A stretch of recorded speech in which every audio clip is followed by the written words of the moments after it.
Welcome to the Hamumu Halloween Home Horror Hoedown, the podcast where we watch scary movies so you don't have to. From award-winning to completely unknown, we take them all way too seriously. I'm your host, Mike Hommel. And I'm your host, Solange Hommel.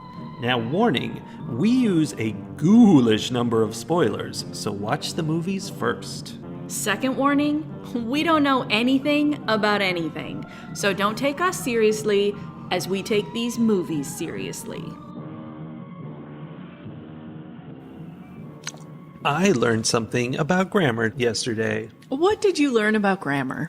That in Canadian, mountainside is 2 words. That's all it was? I don't know. I spent the whole movie waiting for there to be some difference between mountainside and mountainside, and there was nothing. It's just Canada. No, I made that up, but maybe. Oh. I mean, there wasn't anything in the movie about it. No, there wasn't. So the movie Black Mountain Side from 2014, not Black Mountainside, it's 3 separate words, is what we watched. And it's Canadian. It is Canadian, eh? So, foreign film. We watched it in English. We did watch it in English. We started by learning interesting things about this part of Canada that they were in, mostly being that it was cold and there were fewer than 100 people. Very small, yeah. Because they were so far north. They were the northernmost outpost of the outposts. Except I call BS on that because they were the northernmost outpost of the outposts. And they were talking about how northernly they were. But it was also November 1st. And they had a lot more daylight hours than I would expect at that point in the year. 5 hours. Seems like very few to me. Okay, my point is that they had a lot of time to do the things they needed to do. And there wasn't any of that weird duskiness. Like, they clearly were not filming this movie above the Arctic Circle. Not surprised. That makes sense. They were, however, filming this movie in 70s vision to make it look exactly like The Thing. That wasn't the only thing that was trying to be exactly like The Thing in this movie. Yeah. My primary complaint about this movie is that it wanted to be The Thing, only it knew The Thing is already a movie. It's multiple movies. And they weren't going to pay to, like, franchise and actually do The Thing. Yeah. So instead, they took all the least interesting aspects of The Thing and turned those into this other movie. Well, yeah. I mean, there's very little similarity in terms of what happens. So it's more just, it's snowy. There's a helicopter. I mean, there's similarity in the sense that they dig up a thing. Yeah. I mean, they dig up, a building. It's got a thing in it. There's ice. You know, it's the whole idea of something is trapped in the ice and we have released it and now it is doing bad things to us. Except they're like, what if we took this movie and what if we just moved it to a place that was less remote and had people who were less interesting and having less conflict between themselves as just normal people and made it less difficult for people to get there. Nobody showed up, but there was no reason why. Yeah. In fact, they lost contact with their base for days and days, possibly weeks on end. Like probably a month. And no one came to look for them. I feel like that would have been something they would have done, yeah. People showed up at the base that they were on in The Thing, and that was like in the Arctic. Antarctic. It was on a whole different continent, and people were like, hey, we're just checking in. Y'all good? Yeah. And this one, they're just like, we haven't heard from them up there in months. It's fine. It's fine. There's no reason to worry about it. That's all part of the biggest problem I had with this movie, which was, you know, it takes place over like a month and a half, something like that. To be exact, it takes place from November 1st to December 5th. Oh, so just over a month. And things happen in the movie, weirdly enough, and then they'll jump ahead 3 days or a week or 5 days. And it's like, there's parts missing. There's so many parts missing from this movie. Like one scene ends with, tie that guy up. He's dangerous. Mm-hmm. And it, cuts off. And then we're looking at 3 or 4 days later and they're like, oh no, he got out of being tied up. And like, no, we had to see him get tied up. We had to see him get out. Why aren't you showing us anything? Yeah. And yeah, there were so many setups that didn't go anywhere or didn't have anything. Or like you said, they would go somewhere, but we didn't get to experience the going somewhere. We were just like missed it. Popping in and out of this experience. Mm-hmm. Maybe that's part of the horror. I mean, maybe, but it didn't. There's a way that could have been used to make it part of the story, right? But it wasn't. It was just, well, nothing really all that interesting is going to happen next. We're just going to fast forward you up to the most interesting parts. And those weren't that interesting. They had to chop a guy's arm off because it was like wiggling, like it was doing like the thing. And so they chopped it off so it wouldn't affect the rest of him. And then it cut from there. I mean, there was a bunch of stuff that happened. That's fine. But then it cut from there to like a week later. The arm was never mentioned again. No one cared. And at some point, eventually, the doctor's like talking to people and he's telling them his medical conclusions about what he found, apparently for the first time, even though like he should have jumped up and down, from the get-go. But no, this is, hey guys, so it turns out he was turning into little octopuses. Right? Okay. Also, which we never saw. No. And I feel like that's one of those things, and maybe not in 2014, maybe it's been 10 years and there's like octopi are having a moment right now, but those things are cute and we know how smart they are. I was picturing them being cute, actually. Right? I'm seeing like a bunch of little cartoon purple, chunky little octopi with tiny little stubby legs blooping around. That is like, exactly what I pictured. Bring them on. I welcome my tiny octopi overlords. Yeah. It was not weird. Scary, especially comparing it to the thing. And like, we took your dog and turned it inside out. That's scary. Uh-huh. Well, and they were like, oh, his tissue, the cells are changing from human cells to cephalopod cells.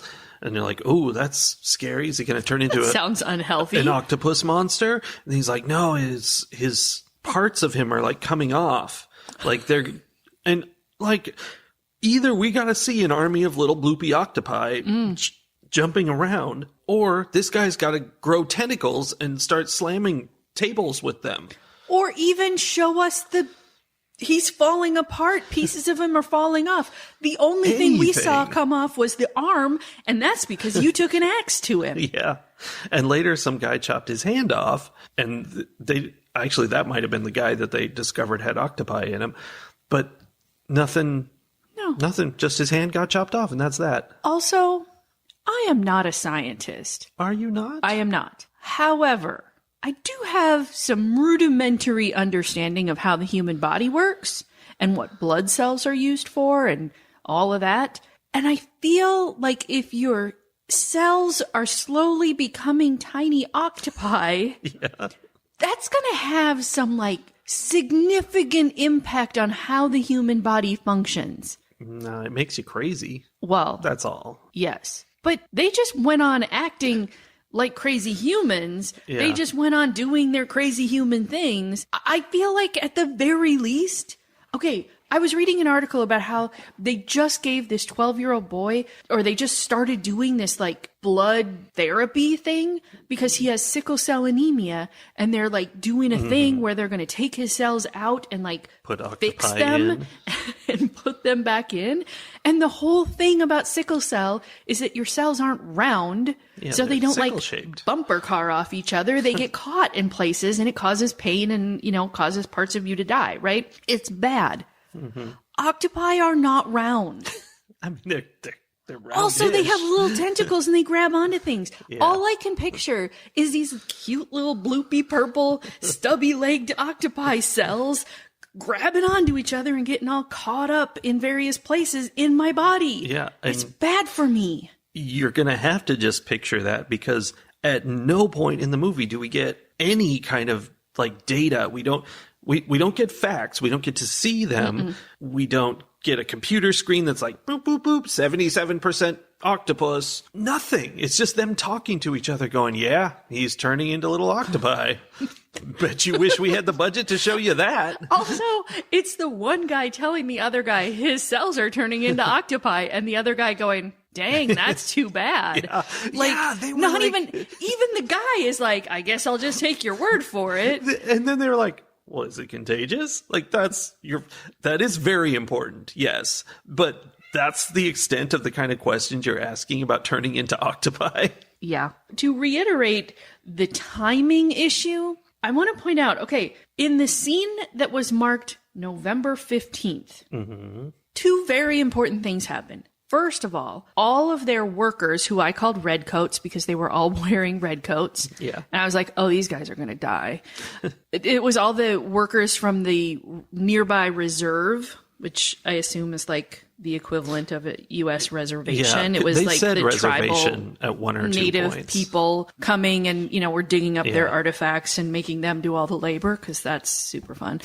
And then openly mocking them to their faces, even though we've just established that they all speak English. Yeah. Anyhow, the redcoats all disappear. Like, they just pack up and hike on out of there. And they're like, that's weird. And then one of the dudes, Drew, or I don't know, I couldn't tell them apart. They all look the same. One of the dudes throws up all over the table like this black bile nastiness. Yeah. Then we get the placard that says November 18th. 3 whole days have passed, and that's the point where they're like, oh, yeah, he's seeing the doctor, and he has a fever, and maybe you just have the flu. I'm like, wait, we waited 3 days to send the guy who's throwing up black bile to the doctor? I mean, you say send like it's somewhere far away. These guys are living in an encampment in like 3 buildings. Right. When I say send, I mean tell him to walk into the other room where the office for the doctor is. Yeah. And also, we wait 3 days and now we're out hiking around in the forest looking, trying to track the redcoats. Like, you're not going to catch up with 3 them. days later? That was Why? so weird. And after he throws up on the table, I was mind boggled by the rest of that scene before we jumped away, because they're all standing around looking at this pile of bile on the table, and they're like taking him off to go rest in another room because he's clearly sick. And they're like, yeah, wow. And I'm like, clean it up. Clean up the puke on the table. Somebody. The whole thing, there were so many instances where I was like, oh, you guys have that whole like white male privilege thing going on. It's a problem when they all have it.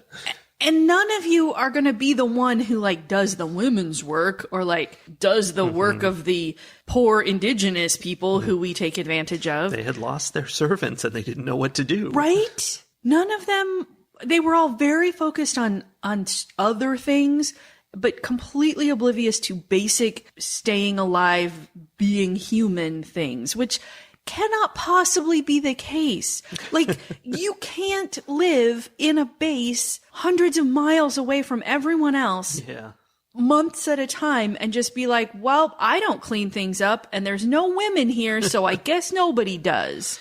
I mean, eventually the puke becomes like a varnish on the table. It's fine. Now, this movie was not just about baby octopi that were cute and bloopy. Right. It was also about an evil deer god that stood on his hind legs and talked to Francis. Yes. And I don't know. He created the universe, according to him. Might not be true. Francis he definitely thought he was, the demon also had that like white male privilege thing going on because he was like, I'm a god. And Francis was like, are you though? So I'm very unclear on whether this was actually supposed to be a deity speaking to Francis, or whether this voice also had some, like, delusions of grandeur. Yeah, so it was just like a minor demon that lived inside this thing they had dug up. Yeah. It's very possible. And he's just like, I'm just going to mess with these guys. Watch this. I'm going to tell him I created everything. Francis, watch this. No, Francis, are you looking? Are you looking? Watch. That's only funny to people who've seen the movie. Because that's how the deer acted. sounded exactly how he sounded. Good.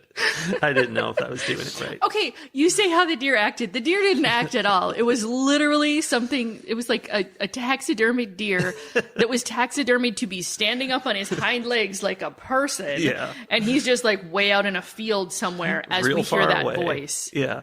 We just see Francis staring out the window a lot, hearing the voice and seeing the so standing up much. deer.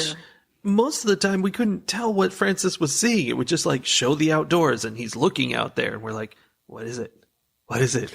And then sometimes they would cut the deer into the scene, cut to a shot that has the deer in it. And you're like, "Oh, there's the deer." Except most of the time, you couldn't tell. There was a whole scene though where I was waiting for that to happen because the voice was like, "Francis, look, no, look harder." That's what it kept saying. And I'm like, I'm looking hard. I don't see anything. And then the voice is like, "No, look through the mountain." And I'm like, "Oh, screw you, voice." Francis can look through the mountain, though. You can't, but Francis, no problem. Ridiculous. So, since we're talking about the deer and his delusions of grandeur, at one point the deer is saying, "I'm omnipotent, omniscient, and omnipresent."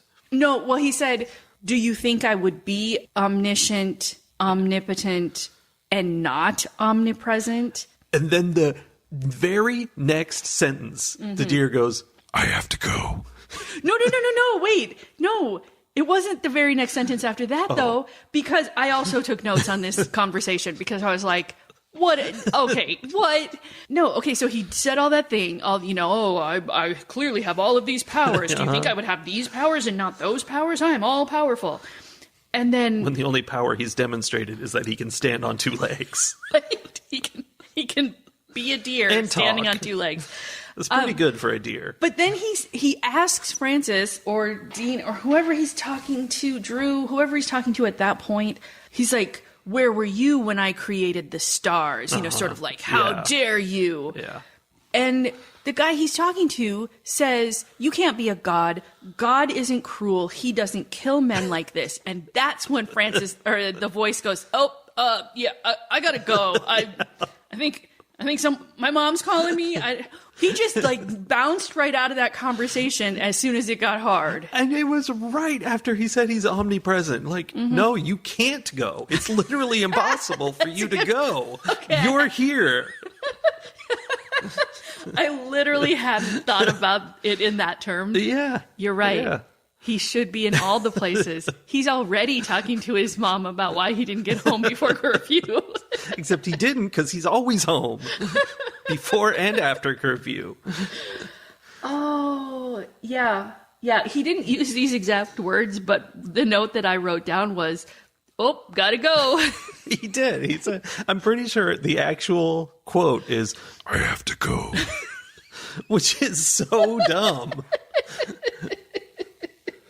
Oh, yes. I mean, I feel like that they were trying to get to the thing that they were trying to do there, because earlier they had talked about how with this tribe, or that historically there had been lots of instances of like animal iconography and like that animals represented all kinds of things, and they were very impressed with the deer specifically. Yes. So like they were doing a thing, but it wasn't clear enough. There wasn't enough information for me, at least, to put together all the pieces of what they were trying to say. And I was very distracted by all the points where I was like, no, this is what you're not making any sense. For example, where they're unearthing all of this, like all of these symbols and everything. Yeah. And the one guy's like, no, it's not writing. It's just pictures used to express ideas. And I'm like, dude.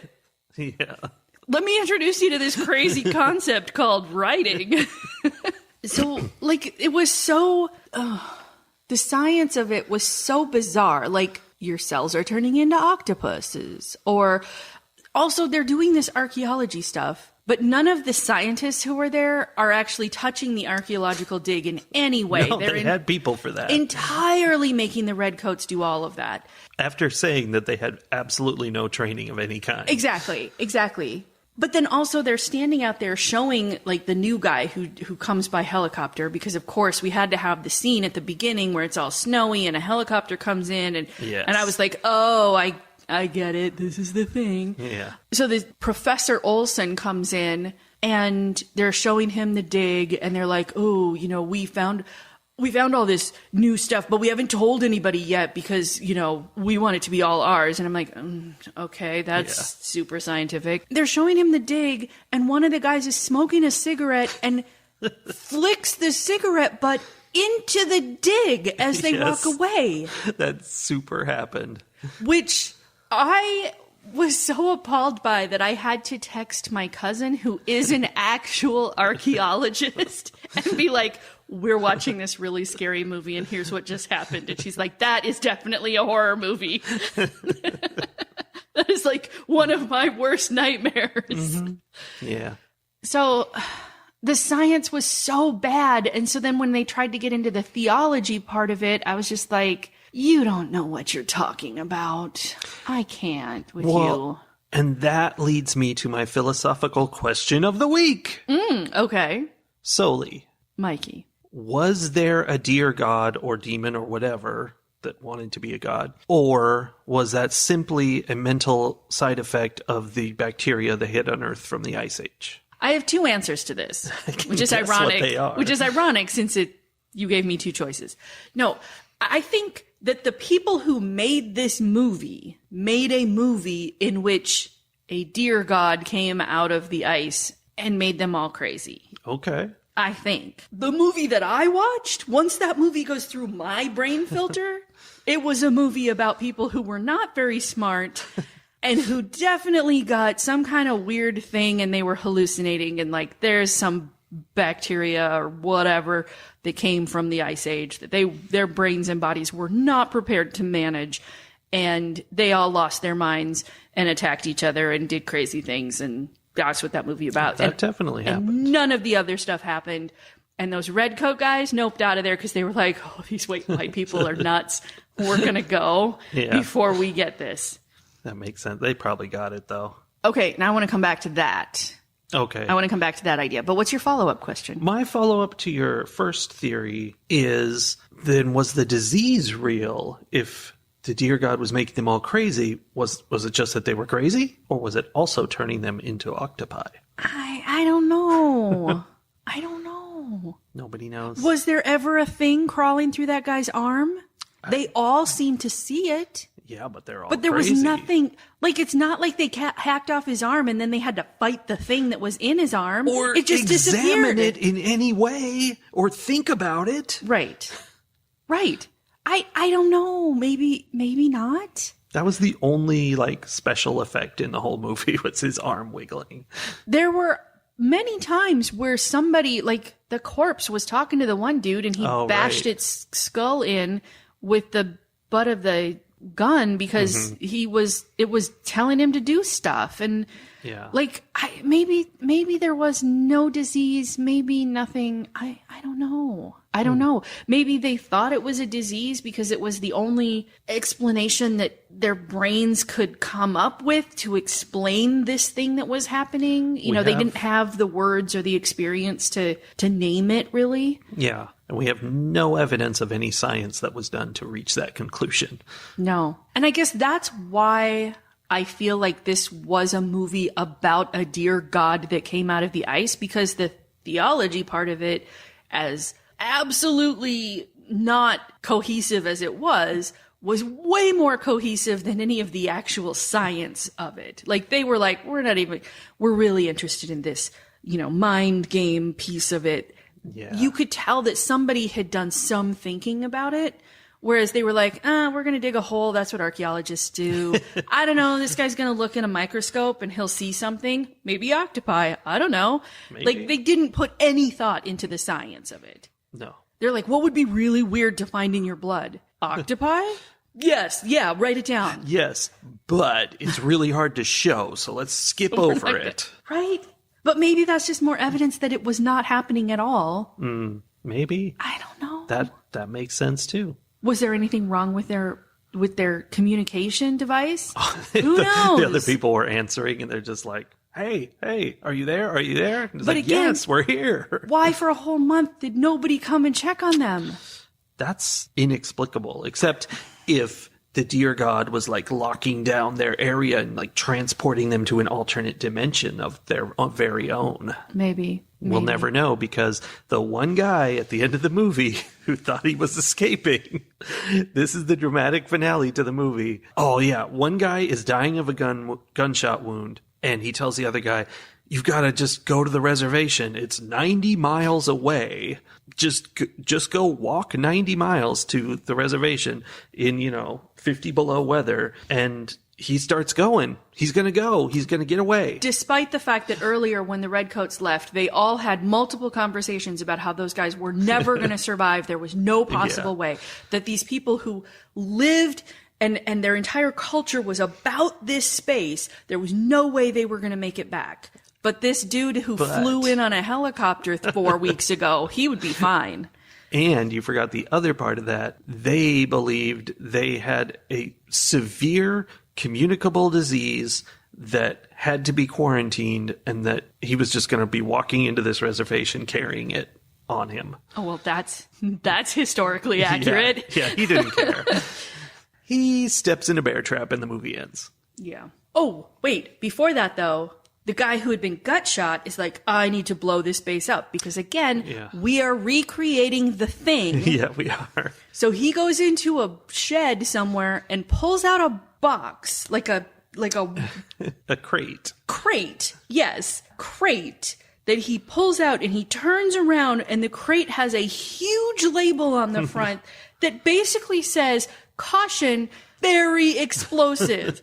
But it literally looks like a Looney Tunes Acme sticker on the front. Like, just in case y'all don't understand what's about to happen, kaboom, this is gonna blow up. Maybe, they're all mentally messed up. He's imagining what it would be like to have a box of explosives. Maybe. I don't know. And apparently there was some explosion, but I don't know, like, we weren't really paying attention to there at this point because now we were following Professor Olsen. Well, he was like laying on the thing they had unearthed, so I think he was trying to blow it up, which seems like that's just spreading the disease everywhere. Right? Although their previous plan to keep this from spreading was, we'll just cover that up again. Like, we're going to put a tarp on it. Clearly there's something here, spreadable, communicable. We're just going to rebury that. And we'll just quarantine everything that came out of there until we know what's going on. And I'm like, okay. Gotta do something. But yeah. So Professor Olsen, clearly having been exposed to this whatever, is heading out to the reserve. He gets caught in the bear trap that had been mentioned much earlier about how this tribe had the whole area all covered with bear traps. Yeah. Chekhov's bear trap. It was one of the few things that was mentioned in the movie that actually became a thing. Yeah. Yeah. I don't know. And then it was just like, oh, you're in a bear trap, and then black. Movie's over at the end. Yeah. Credits. And I don't really know what we get from that. That's just, Which is what I wanted to come back to, because I remember after we watched The Thing, one of our discussion questions, one of the things we talked about is like, do we think they successfully quarantined this thing by blowing up the camp? And I feel like, well, that was, maybe I'm misremembering, but I think there's a good bad moment at the very end when it's the two of them that are left. We don't know if either one of them is the thing. Yes. And there's a helicopter coming. You hear it coming, and we're like, oh no, that's good or bad. Yes. That's quite an ending. It is. The Thing was it's a good movie. It's not the same as stepping in a bear trap. This one, I'm like, okay, there's not even any question. They completely failed to quarantine this. They did nothing. Because all of those other people left like 2 weeks ago. Mm-hmm. Again, so I remember having part of the discussion being like, what's happening out in the world, like after The Thing, like a month later, what's happening out in the world? Is the whole globe, has it been taken over, blah, blah, blah. And I'm like, I'm already picturing that happening. If Professor Olsen had made it to somewhere where other people were, I'm imagining he would have found that they're all crazy and imagining deer gods too. Already. Like that it's already out there. Yeah. And we were focusing on this one spot, but if we had zoomed back to look at the rest of Canada, it's already like the zombie apocalypse Canada has is begun. nuts. Yeah. I don't know. I mean, that makes sense. They did not do anything. I mean, I think that is one of those like constant horrors of like, what if something terrible happens and we can't contain it? Which I think prior to COVID, I would have been like, maybe. No. If something like that happens, Never. we absolutely will fail to contain it. Because anyone who tries to contain it will be murdered by people who feel like it's their right to eat it. Oh, I don't know. Do we have more to say about this movie? There was a cat named Gibson, and of course he was sacrificed on the altar. Very early on. Yeah. Gibson had one scene. And that was so early on. And one of the native people was like, I saw Drew, I think it was, do that. And Drew was like, nah, it wasn't me. And if it was him, whoa. And if it wasn't him, who was it? And what happened? And I don't know. Oh, okay, here's the thing. It was definitely him. Okay, but then Like- that means he was crazy like way back then. Well, I feel like he was the first one. Somehow he got exposed first, and he like had, I don't know. Yeah, it was definitely showing up in him first. But I 100% like that indigenous fella was definitely like right. Yeah. And then it was shortly after that they all left because he was like, yeah, I saw one of them kill a cat on top of this building that we're digging Yeah. up, and the other ones don't seem to care. They really didn't care. I don't think we should stick around here. Like, we're not being paid enough to deal with this kind of crazy.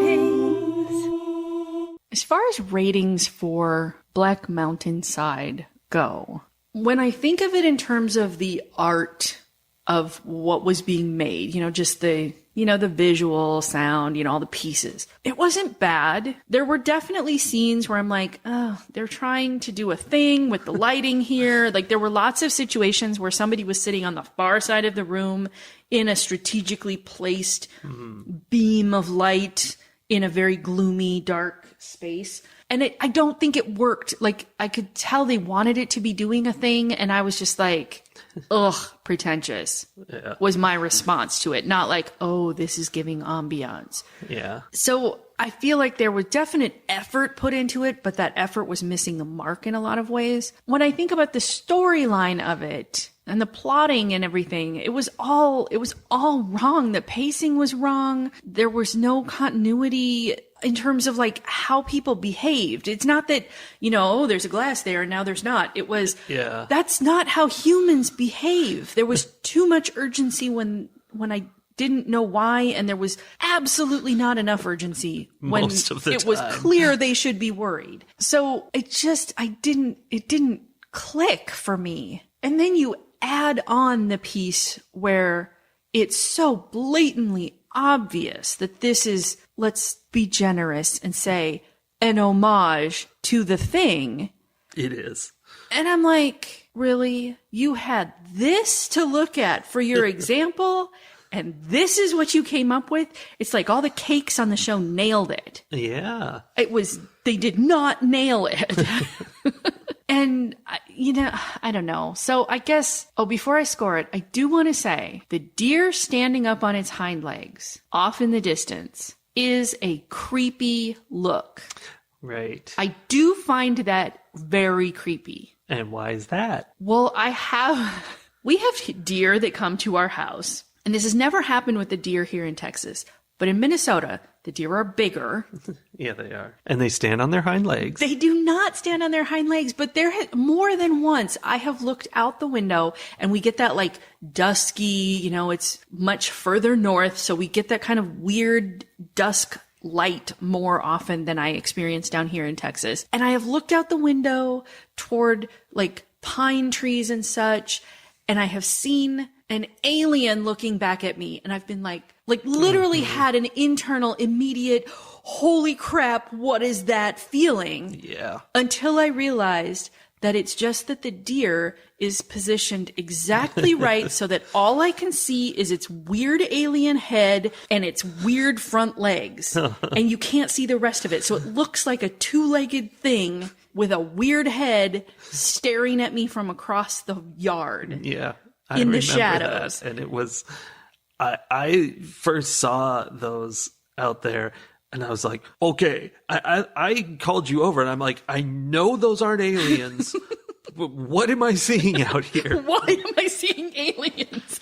It's weird. Okay, so I have had creepy experiences with deer who sort of seem like aliens. So when we're watching this movie where there's what could potentially be an alien disease that's possessing a deer and making it walk around on its hind legs. I mean, it was completely different because it's literally on its hind legs and you see its other legs like dangling like arms, and which is also weird and unsettling. But yeah, I have a little personal connection to the idea of alien deer. So I do like that. That triggered that like actual fear that I have, or I don't know, not really actual fear, an actual thing that has happened to me. That is not enough to save this movie, in my opinion. So I am going to give this film 1.5 tennis balls out of 5. 1.5.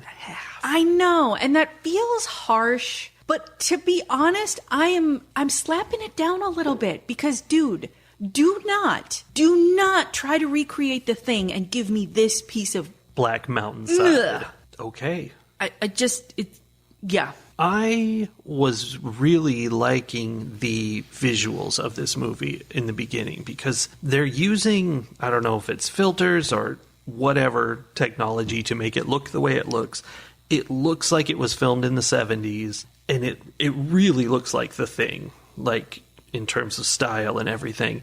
And so I think they did an amazing job of that, and it made it enjoyable to watch in that sense. But then it started going downhill when it kept jumping past things, and I didn't know what was going on, and that was weird. And I think the worst sin is that they truly were copying The Thing in the sense that they were making a movie about people being paranoid, you know, trapped up in the ice, not trusting each other, pointing guns at each other, and just not succeeding at all on that level.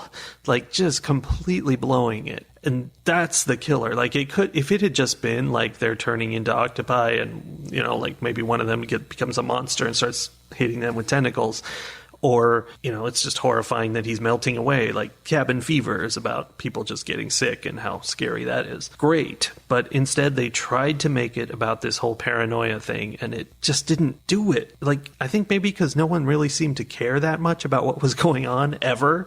I mean, I remember even with The Thing, I was sort of like, if you really thought there was someone trying to kill you amongst the group of 7 people you lived with, like, there's more you could do to try to identify who that person is. And I remember thinking that that was a weak point in that movie. And you're right, this one just didn't even try at all. They didn't even do the little blood test where, you know, Kurt Russell looks and he's like, nope, my blood's fine. No one needs to check it. Yeah, I'm good. And this movie couldn't even really have that because they were all crazy. And so it's like, well, okay, they're all crazy. They're all threatening each other the whole time. There's not much to it. So I just think it's like they had the idea to do something like The Thing, and they succeeded completely stylistically and just did not have a story to go with that. And it's too bad because I would have enjoyed the Dear God being more interesting and talking to Francis some more. But I felt like it was gonna do something at some point, so I'm gonna give it 2 tennis balls out of 5. And that's about as far as I'll go with that. I think you bring up a good point. If they had taken The Thing being a movie about paranoia and instead been like, hey, remember that? Here's what you think you're getting, and then, oh, nope, it's not an alien possessing them at all. None of this is happening. They're all going crazy because they have some kind of fever dream happening in their, you know, they caught this infection and their brains are all cooking from the inside out. And this is what they are creating around themselves. Maybe that's what they did. Well, maybe, but they did it badly because that's not what I didn't get that from what they did. Neither did I. And so if that's what they were trying to do, it was a valid idea that they did not successfully implement. And if that's not what they were trying to do, I don't know what they were trying to do. Sure. Well, I hope somebody comes and rescues us because we are trapped here being forced to watch scary movies together. And we're going to jump cut to next week where we watch another scary movie. Bye. Bye. Francis. Bye, Francis.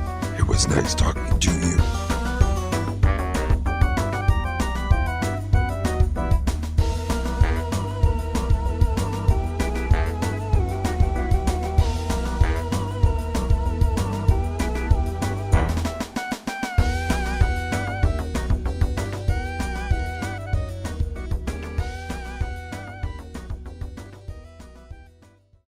Francis.